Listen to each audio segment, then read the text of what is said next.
Okay, well, geez, I was born and raised here in San Francisco, California. Went through the public schools. Did a little bit of college prep work at the San Mateo College for reserve police officers training, but I couldn't afford the academies. They're rather expensive. I ran for U.S. Congress as a Republican back in 1996, and again back in 1998 against Tom Lantos. Actually did pretty good the first time. I actually pulled over 126,000 votes. Um, I started to go into researching Nibiru and the Anunnaki because of things I was seeing up on YouTube.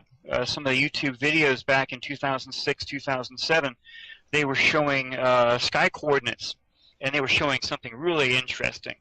A lot of these were images that were being shown on worldwide telescope from one company, from Microsoft, and then from Google Earth Sky.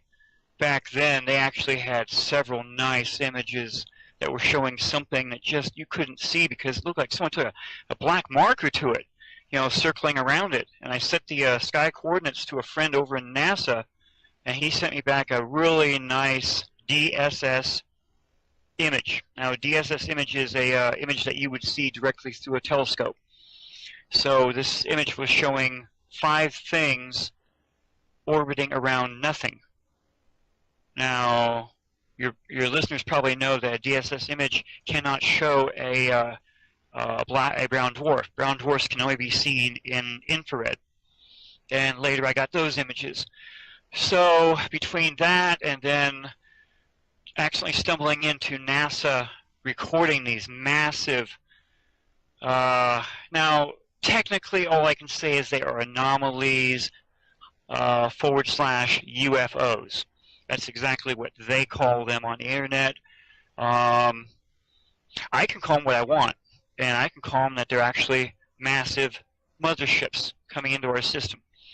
NASA has been recording these things and other things since 1998 with their SOHO satellite, which is 4 times the distance away from the Earth of the Moon.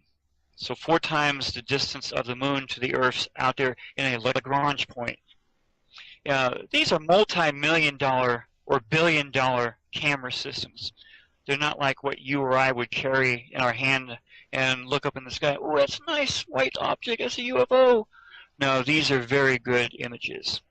And NASA has been cleaning up all the glitches on SOHO up until 2012. And supposedly these things should not be seen anymore. And don't forget, they just landed a some kind of orb of some sort, or it was a probe. A probe. I'm sorry. Yeah. On an asteroid, I think it was, right? Or a comet. And it was a comet. Way the heck out there that supposedly took them 10 years to even get there. And that shows how good our technology has come, either because we did it on our own, which I would like to believe, but I'm sorry, I don't believe all of it. Reverse engineering of the stuff that we have found since Roswell clearly shows that we have other things that make NASA look like little child's play. Well, Robert, what do you think could be the real reason they're so anxious to land on a comet? Could it be that comet is in the vicinity of what they're trying to see? I honestly don't know. I would probably be just really super guessing right now, and I really hate doing that with all the stuff that I want your listeners to even try and listen to me about. I'm not going to tell them that they should believe this, but I want to put it in their brains to think about it. You know, so many things are happening. So many things have happened since 1954, 1955 with the Vatican, the Jesuits, Jesuit leaks, a former pope which just resigned, complaining about the Jesuits and their ET agenda, which backs up everything that was leaked in the early 2000s about a high-ranking Jesuit priest telling everything to an Italian reporter. You're just barely touching on everything that's around here, I swear. Yeah. So just go ahead and ask me some questions. I'll answer them as best way I can. All right. Well, I guess I'll ask the obvious question: is where the hell is this thing, and when can we expect it? Okay, the thing I think you're talking about is Nibiru. That's correct. Nibiru orbits around a brown dwarf, which is a companion to our sun. Most star systems have a binary, which means you have two suns of almost the same size. Our sun has at least one brown dwarf, which has up to 7 planets orbiting around it. Nibiru has always been called the planet of the crossing. So if you take this brown dwarf with its 7 planets and its Oort cloud, just like our system has an Oort cloud way out there past Pluto, and Nibiru orbits into and through our system between Jupiter and Mars, that's clearly the planet of the crossing. No ifs, ands, or buts right there. My opinion, I could be speculating, and a lot of people want me to say, hey, I'm speculating. I don't really know. I've just been researching the holy heck out of this stuff for years, between when was the last time it was here, how it orbits around our system. If any of your listeners can go to YouTube, they can call up Nemesis, Nemesis, our sun's evil twin, and it pops up. It's like a 45-minute video, and it clearly describes everything about how a brown dwarf and its system is much larger than our system, and it orbits around our system. Well, how do we know? How do we know any of these people who put out videos or any of that stuff? How do we know that they're right? Well, the people that are in that video are all well-known scientists. The photographs I have showing the brown dwarf and its 5 inner planets was leaked directly from NASA back during 2007, 2008 from the South Pole Telescope. And supposedly that was on its orbit as the whole thing was orbiting around. See, Nibiru, okay, Dr. Robert S. Harrington used to work for the Naval Institute back there in Washington, D.C. Supposedly, NASA gave him and several other scientists their own groups, and they were to look into this stuff. Because NASA accidentally, on its first try in 1983, found something of a very massive heat signature out beyond Pluto. They said it was between 4 to 8 times the size of our planet, and blah, blah, blah, blah, blah, blah. And they jumped the gun, and they called a news conference. Then 3 days later, they retracted it, saying these guys didn't know what they meant. Blah, blah, blah. Don't listen to them. Well, Dr. Robert Harrington found out enough between 83 and I think 92.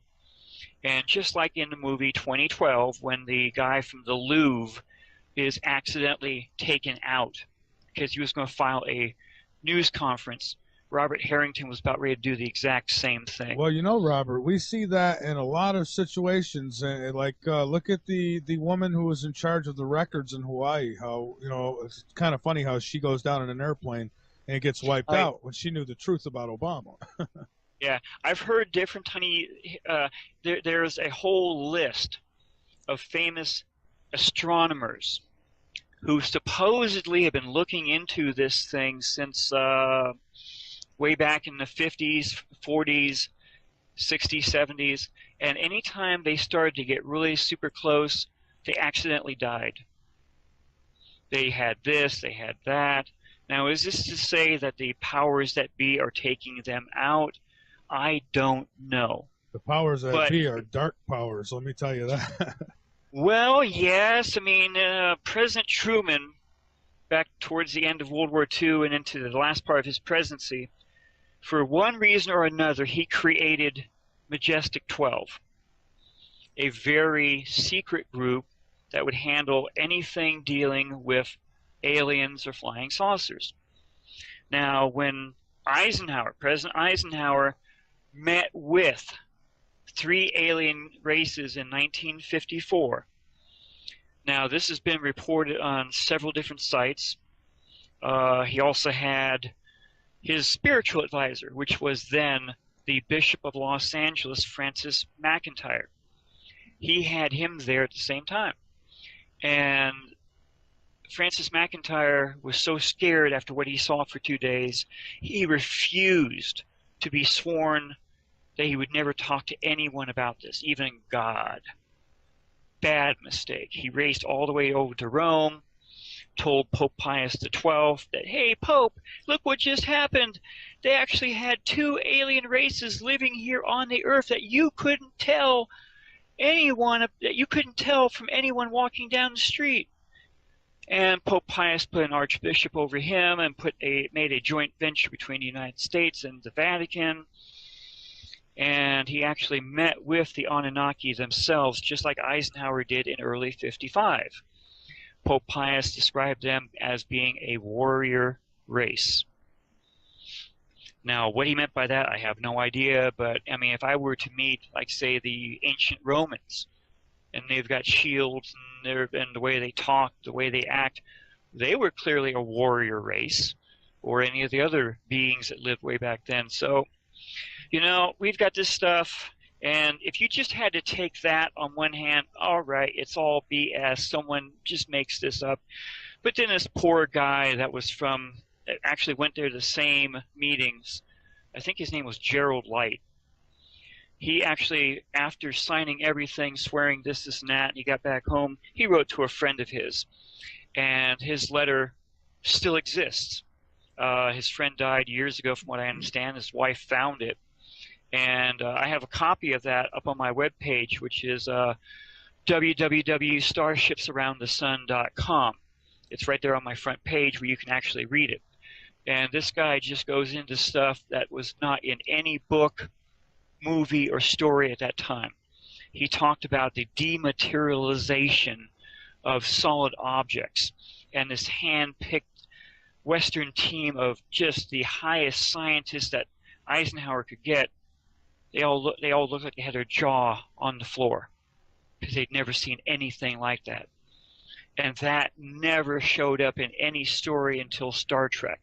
Well, 10 years later. Well, yeah, I need to still see that. You know, I've looked for it a few times online, and I end up with some garbage that somebody, you know, title's wrong. But if this thing is, if Nibiru, if Planet X, whatever you guys want to call it, anybody, there's so many names for it. If this thing is there is. If it's in our solar system, and I mean, it's close enough where it's going to affect us soon. Like, I've had many who've told me it's out somewhere in between Jupiter and Saturn and out that way. And I'm thinking, if it gets anywhere close, even to where, say, Jupiter is from us, then we would be able to see it, because the sunlight, it would then, you know, catch light, just like Jupiter Exactly. Is. And that is where there's a small problem.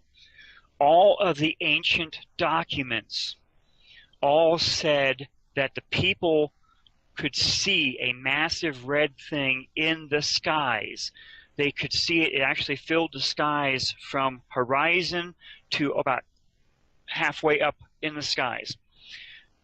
Now, if Nibiru is 4 times the size to 8 times the size of our planet, which would make it roughly around the size of Jupiter, that wouldn't do that. Okay? Any of your listeners would say, well, Jupiter, I think, is about, isn't it like 100 times or more? How many? What do you, Rascal? How many Earths can you fit in Jupiter? I think it's. I think it's in the thousands. I thought it was 100 or 1,000. I can't remember. I'm going to guess probably about 1,000.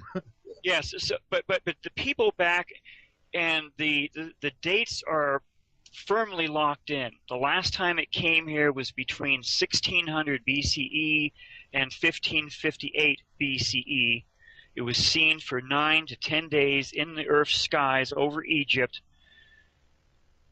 during the Exodus of the Hebrews from Egypt, with whatever persons the Bible says it was Moses.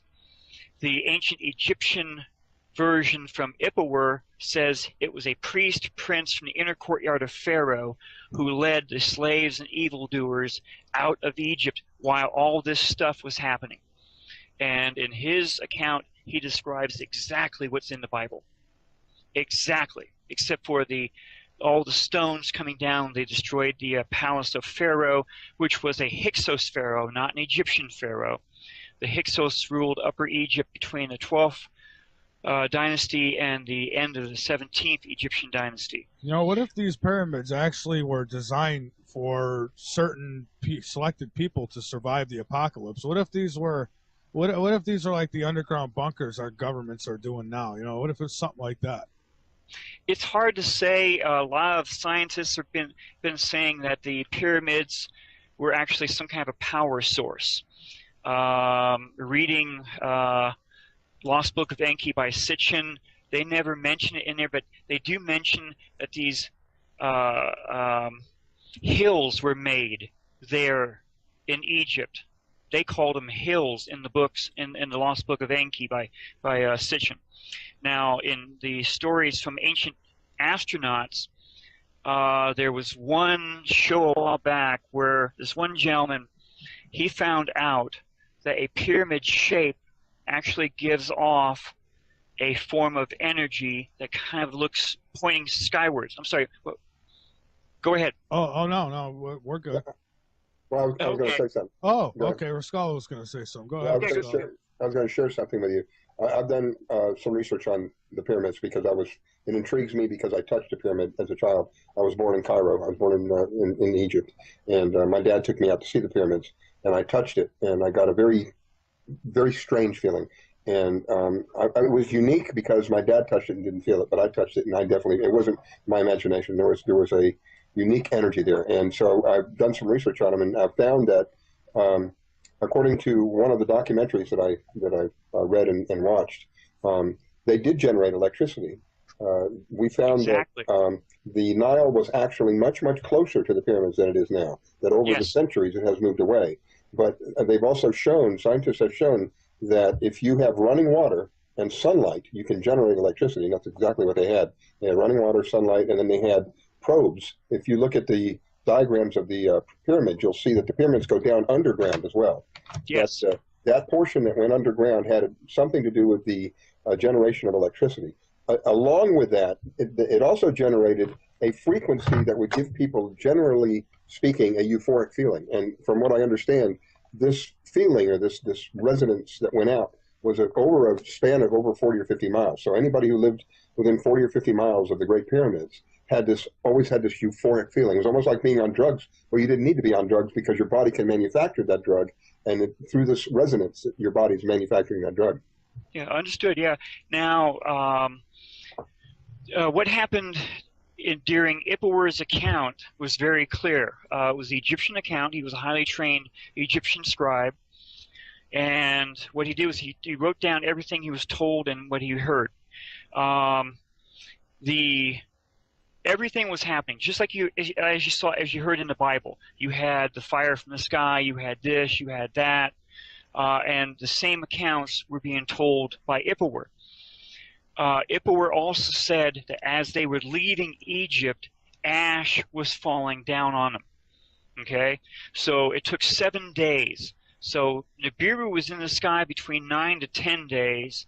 So it took them 7 days once they were allowed to leave to walk a certain. Actually, since you were born over there, maybe I know I gave Michael a copy of the account from Ipawer, and he says certain ancient names, and no one has ever gotten back to me saying I know that place. But anyway, ash was falling on them. They said the ground was heaving left and right. When they got up to the saltwater marsh, they were halted by the deep water that was in the marsh. When the Hyksos Pharaoh and his troops finally caught up with them, ash was still falling. In fact, it was getting stronger. The only volcano I could research that even had any problems back then was the ancient island of Thera. Now it's called Santorini.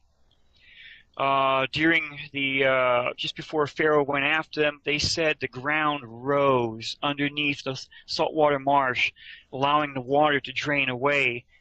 And the priest, prince, in the inner courtyard of Pharaoh led all the people running across the mud as fast as they could.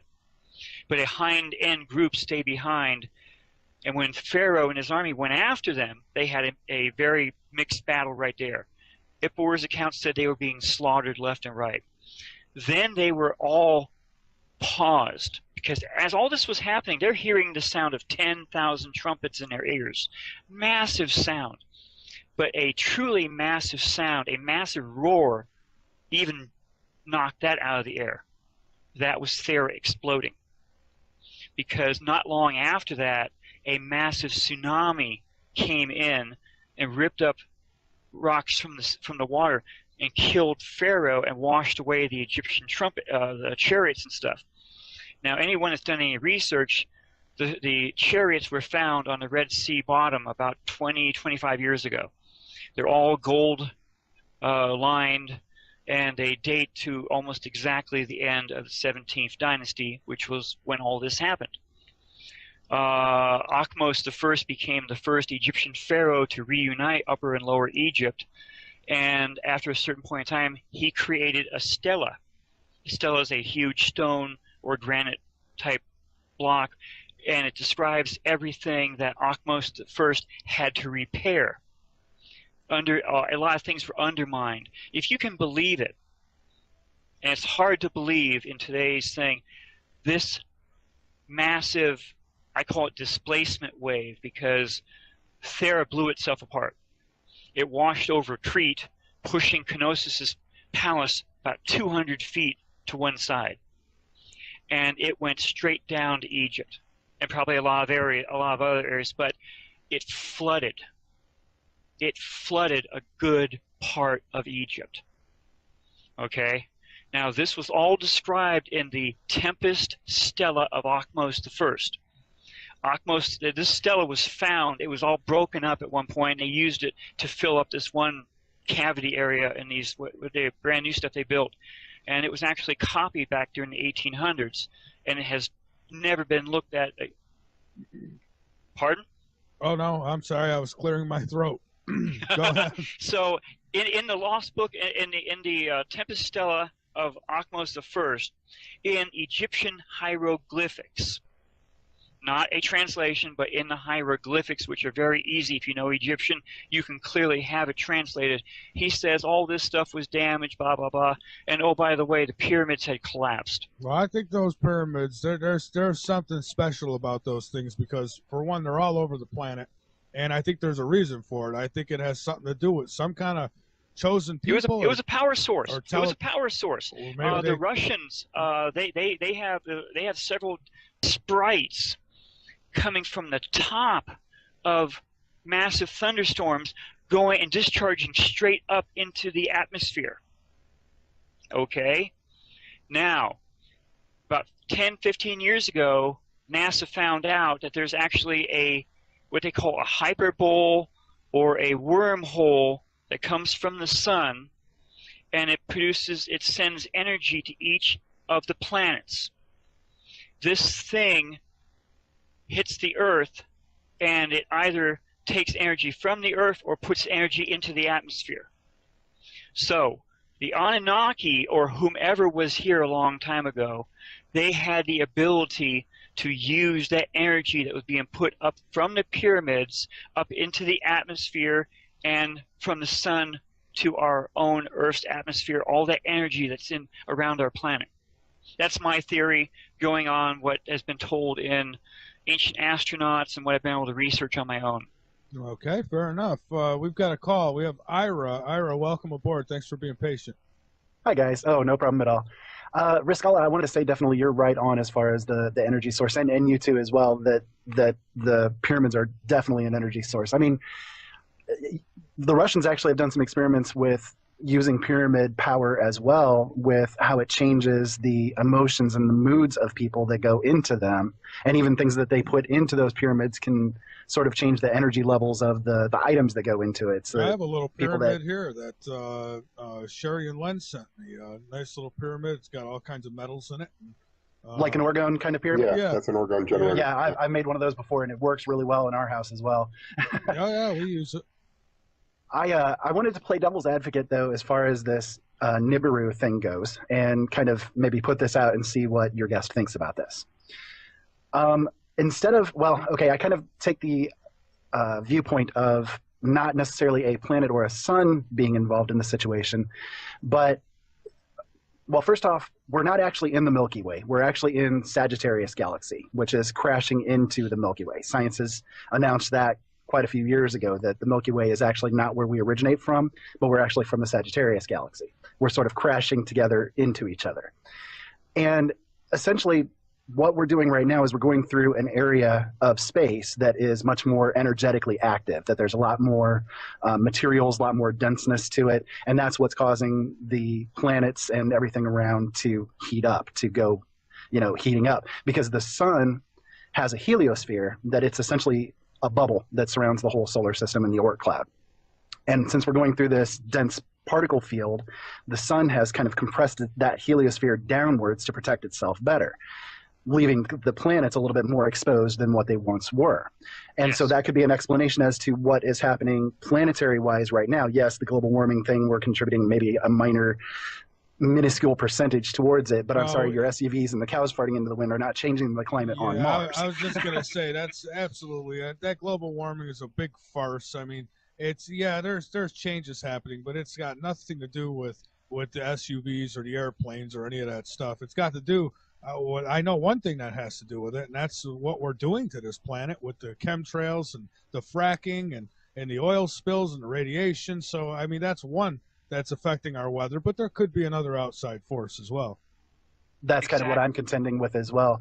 And that as far as the Nibiru information is concerned, since we are in an active galaxy, essentially, is it possible that perhaps a rogue planetoid at some point did pass through the solar system, and that's the things that were recorded in those previous events, but that it's not actually a second sun that's happening to us or anything like that, but that we're going through this dense place in the galaxy or in the universe, essentially. I kind of wanted to get your feedback on all of that and see what you think of it. Well, the interesting part on this is that going back to ancient history, two suns have been seen in the sky several different times. Ancient Ipuwer, he called this thing the Destroyer. And nowhere else is the Destroyer being mentioned except in relation to something that was being seen in the skies over the planet. Solon, which was part of, Plato knew him. He went to ancient Egypt and he talked to the ancient Egyptian priests, and they said he was just nothing more than a little child. He didn't know any of the ancient history, and they clearly told him that the Destroyer had been seen in the Egyptian skies or the Earth skies many times before, and each time there was basically a geological pole shift. Solon made this very clear, where the sun and the moon and the stars had all changed to different positions all three times. Yeah, that's interesting. Now, the ancient account from Ipuwer also says the same thing, and he clearly says that it was the Hebrews, and he clearly wishes that the Egyptians had been friendlier towards them. He calls them the Kebrus, but it's so very close to Hebrews. There's no way around that. He says that in ancient Egyptian history, the Destroyer had caused the suns and stuff to change three different times. That the water had come in, swept the land clean, and that all these different things had happened. The growing seasons had changed. He said that when the Destroyer was overhead, all the fire that came down destroyed everything that grew. Orchards, vines, everything. And when they tried to replant stuff, the growing seasons had changed. So it threw everything off. Now, what's that got to do with this stuff now? Okay, I have the pictures from NASA clearly showing a brown dwarf and its 5 planets. I have leaked information from NASA showing 6 planets around the brown dwarf from 2009, and showing that Nibiru would be swinging through our system. It showed that it was at least 20 or 25 AUs away at that point. All that information no one wants to talk about. There's an excellent free computer program called astroviewer.com. If you go on there, you can look at all of the planets in our system, really nice. And if you click on Sedna, a dwarf planet, as it's being called, and it shows all the orbits, the orbit of Sedna is just tremendous. And just as the scientists were talking in the TV program Nemesis, our sun's evil twin, they show the exact same orbit, where Sedna, and they mentioned Sedna's immense orbit. Sedna, being possibly the outermost planet of Nemesis, is just way out there. And here's our little tiny system down in one corner of this massive orbit of Sedna. Exactly how our system would look according to the TV program. Now, if you take the other 6 planets and somehow work them in to Sedna's orbit and make Nibiru swing through our system between Jupiter and Mars, you've got it right there. I don't know how to do that. I had a friend years ago try to do it, and he said he had it finished. He was sending it to me, and then someone came to his place and told him, don't ever send that out again. Don't ever talk to him again. And the guy was just scared bleep. See, I've reached out in the past because I wanted to prove this one way or the other, and I reached out in the past to lots of different astronomy groups, and I've had response from some. Some didn't want to bother with it at all. They thought it was just some big joke. But then there was some who took it on and said that, and they'd get back to me and say there's nothing there. If there was, we'd know about it. But and then I think, well, I don't know who I'm talking to on the other side either. So I'm still at that point where it's like, come on, I just want the smoking gun. I want to say, well, there it is. If that's it for sure, and yes, it is heading this way. That's well, okay.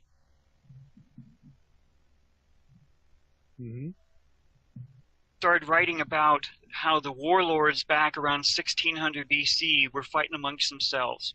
He said that something showed up in their skies, causing forest fires and different things around China, and 3 gods came down and allied themselves with one warlord. And to make the other warlords play down, they caused sand to fall from the skies for almost 10 days.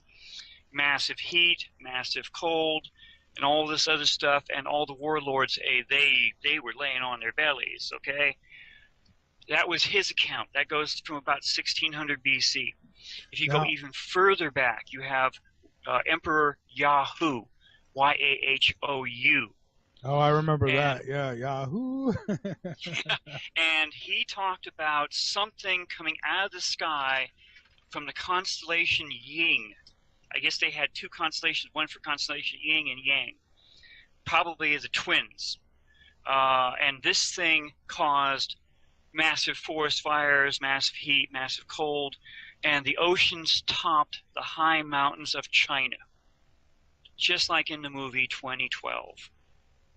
And it took them 13 years to drain the salt water from the high mountain valleys back down to the rivers. And they had to send 4 teams around to even find out where north, south, east, and west was again, because everything had changed in the night sky. See, and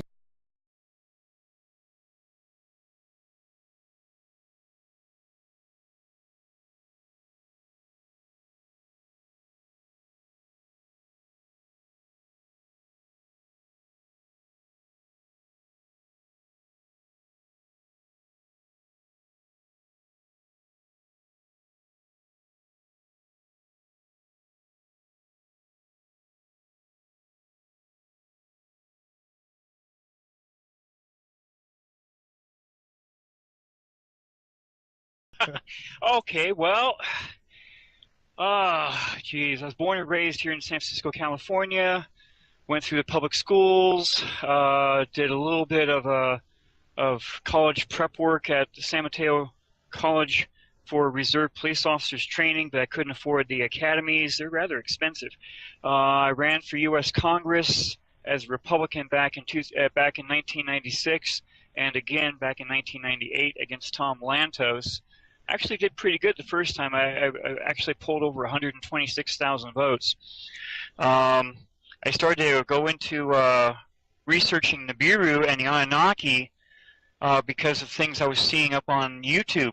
Some of the YouTube videos back in 2006, 2007, they were showing sky coordinates, and they were showing something really interesting. A lot of these were images that were being shown on worldwide telescope from one company, from Microsoft, and then from Google Earth Sky.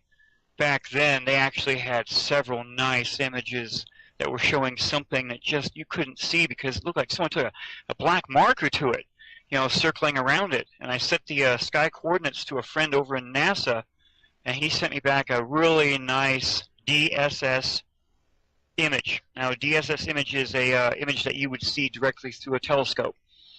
So this image was showing 5 things orbiting around nothing. Now, your listeners probably know that a DSS image cannot show a brown dwarf. Brown dwarfs can only be seen in infrared. And later I got those images. So between that and then accidentally stumbling into NASA recording these massive, now technically all I can say is they are anomalies / UFOs.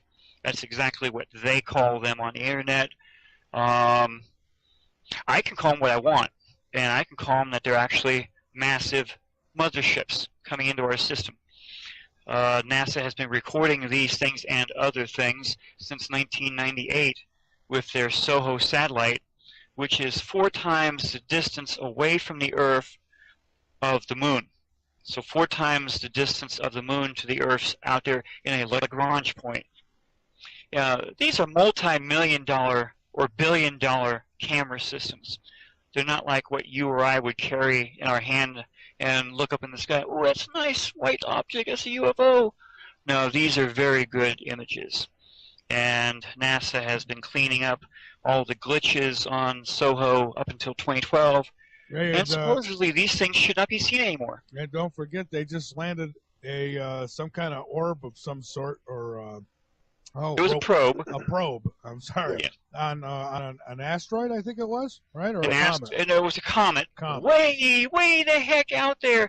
That supposedly took them 10 years to even get there.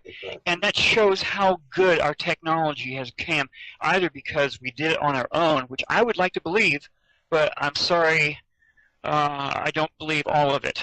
Reverse engineering of the stuff that we have found since Roswell clearly shows that we have other things that make NASA look like little child's play. Well, Robert, what do you think could be the real reason they're so anxious to land on a comet? Could it be that that comet is in the vicinity of what they're trying to see? I honestly don't know. I would probably be just really super guessing right now, and I really hate doing that with all the stuff that I want your listeners to even try and listen to me about. I'm not going to tell them that they should believe this, but I want to put it in their brains to think about it. You know, so many things are happening.